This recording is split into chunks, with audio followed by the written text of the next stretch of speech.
Hamish Bidwell last updated 1848, November 2, 2017. The Blues signing of Wellington first 5/8 Dan Kirkpatrick HASNT won universal acclaim. Comment: it's almost as if the Crusaders and Blues are playing in different competitions. On one hand you have the 8-time Super Rugby champion Crusaders. In 2018 their squad will boast 15 All Blacks and 1 former All Black, with 10 to choose from in the forward pack alone. In the 22 years of this tournament, the Crusaders have missed the knockout stage just 4 times. The Blues, meanwhile, have only enjoyed 2 playoff seasons since winning the last of 3 titles in 2003. Next year their 38-man squad will boast 6 current All Blacks next season and 3 former ones. The champion Crusaders Super Rugby side look like they'll be just as strong in 2018. If you didn't know both teams were working to the same $4.65 million salary cap, you'd think there was something unfair about the whole thing. Read more. 2018 Super Rugby squad side by side. Super Rugby 2018 fixtures, standings. Blues recruit outside Auckland for 2018. Blackadder Jr. joins the Crusade in 2018. 8 new Highlanders in 2018. Fresh faces for new Chiefs era in 2018. New Zealand's 5 Super Rugby franchises are allowed to contract 32 players each year. The maximum retainer is $195,000 and minimum $75,000. Hurricanes head coach Chris Boyd left, and Crusaders counterpart Scott Robertson.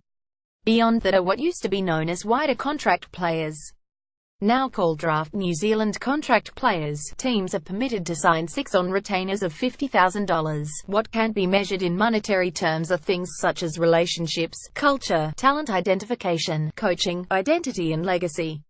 Some franchises are vastly better at that than others, and that's where the playing field becomes uneven. Within the Highlanders and Crusaders regions, where there simply aren't the same player numbers, those intangibles have to be the selling point. Once the unveiling of New Zealand's super squads had an element of intrigue or surprise. Now the majority of players have been aligned to a franchise since they were schoolboys or straight out of school, and the bulk of deals announced well in advance of deadline day. "We were 85% nailed off pretty early," Hurricanes head coach Chris Boyd said after announcing their 2018 squad on Wednesday. "You always have to leave some spots open for bolters in Mitre 10 Cup, but if you look at the transition of the way the contracting has been done, there's a lot more contracting being done before the Mitre 10 Cup.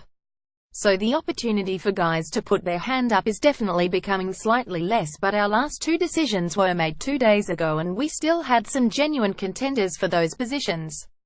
The last discussion between teams, over potential draft players, was conducted on Tuesday. It was well over within 10 minutes. There was no conflict in their wasn't any situation where there was 2 teams vying for the same person, said Boyd. In the wake of the announcements, 2 first 5/8 have prompted a bit of talk. Former All Black Mike Delaney led Bay of Plenty to the Provincial Championship final and has now joined the Crusaders, where, given Richie Moonga and Mitchell Hunt are already on the books, the need is hardly acute. At the Blues, for instance, Delaney might be started every game next year. Instead, Wellington's Dan Kirkpatrick has been drafted in to join the talented, but unproven, pair of Stephen Perafita and Bryn Gatland. The Blues have their issues, but Kirkpatrick won't be one of them. At 28, he might not be the best or most successful first 5 of all time. He is a model professional, however, with vast experience here and in France, whom Gatland and Perafita could gain a lot from working with. Stuff.